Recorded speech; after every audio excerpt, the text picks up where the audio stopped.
Hello everyone, welcome to my talk. My name is Wu. The title of my talk today is Liveness is not enough. Enhancing fingerprint authentication with behavioral biometrics to defeat puppet attacks.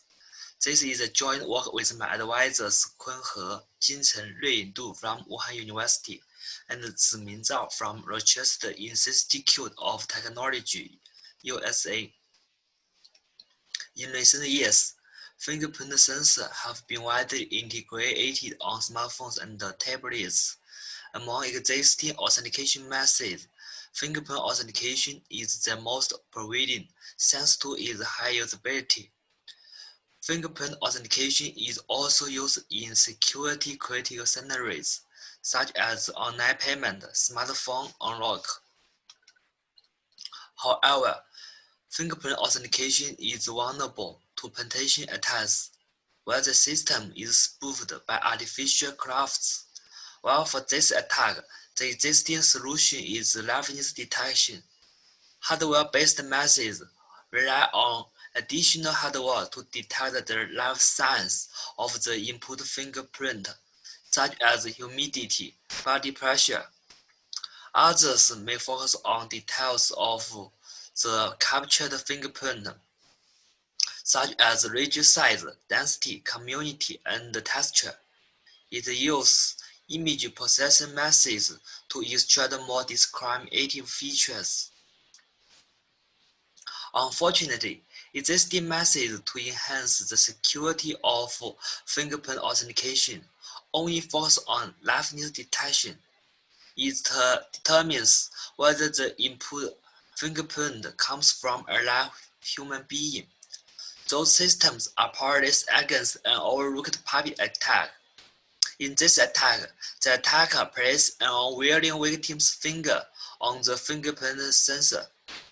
Puppet attack was also highlighted in ISO IEC standard documents and of increasing concern since it is easy to conduct this attack.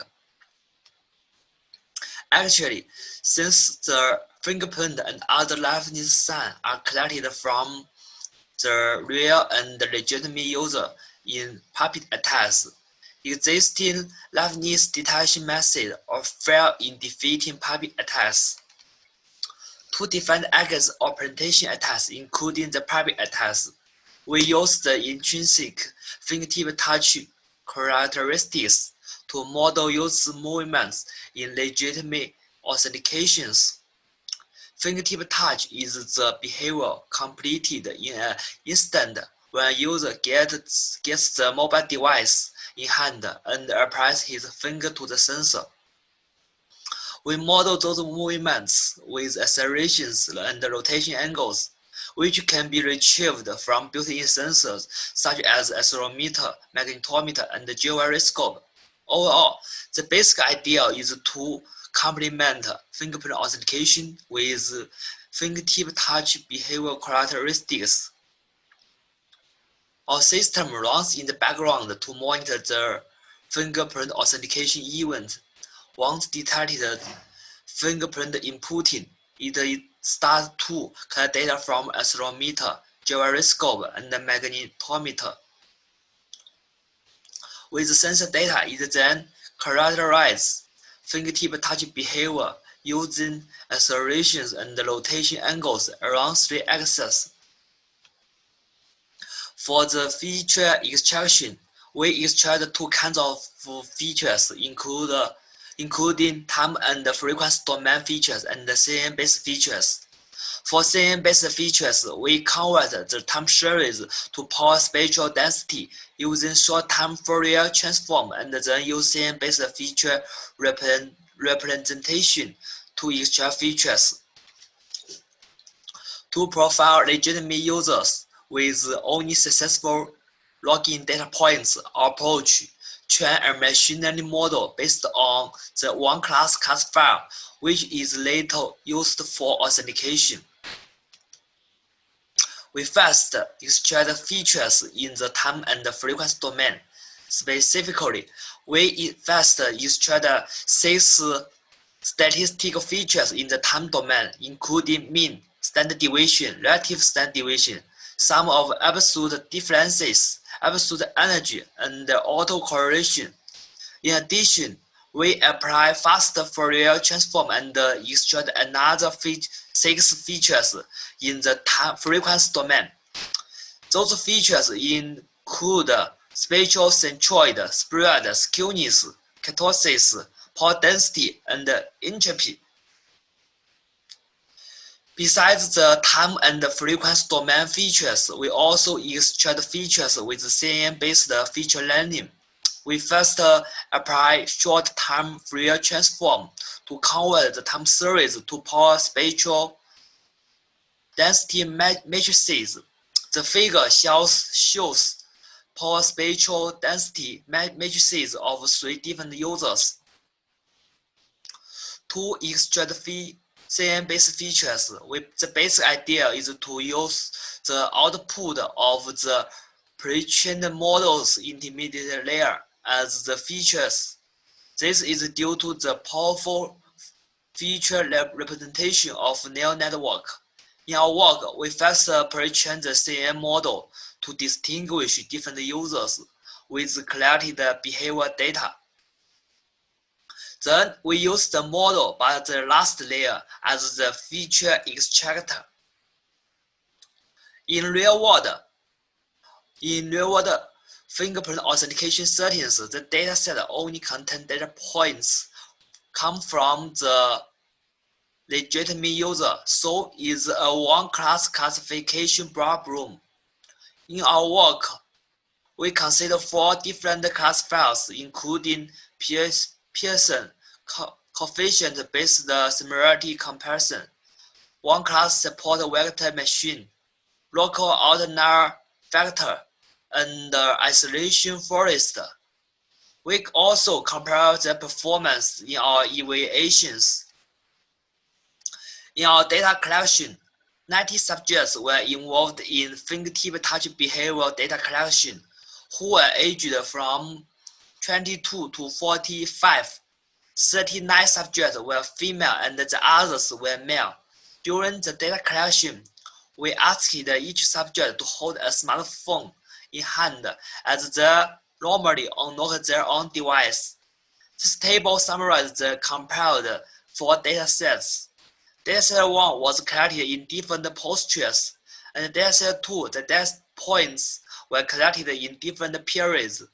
For dataset 3, we collect data points on 3 more smartphones.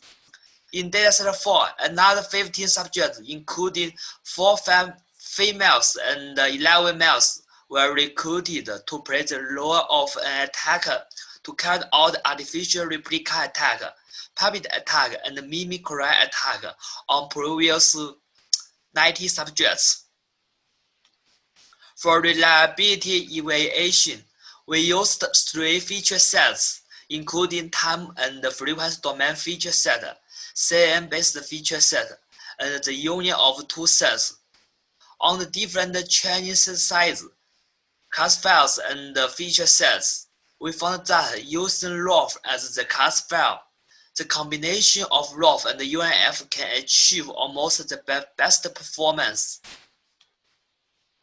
While in practical fingerprint authentication systems, the performance evaluation focuses more attention on false acceptance rate.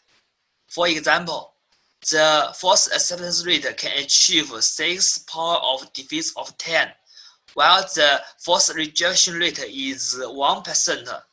Thus, we think the combination of CNF and ROF outperforms UNF and ROF due to a lower false acceptance rate of 0.86%. For security evaluation of penetration attacks, we used attack samples from 15 attackers who aimed to bypass our method. In this part, we focus on false acceptance rate and the prediction score. The false acceptance rate on the artificial replica attack and the puppet attack were almost the same, while the puppet attack shows lower prediction score. On the mimicry attack, false acceptance rate can be higher but with lower prediction scores. Although we took great efforts to maintain our studies, there are some limitations in our system.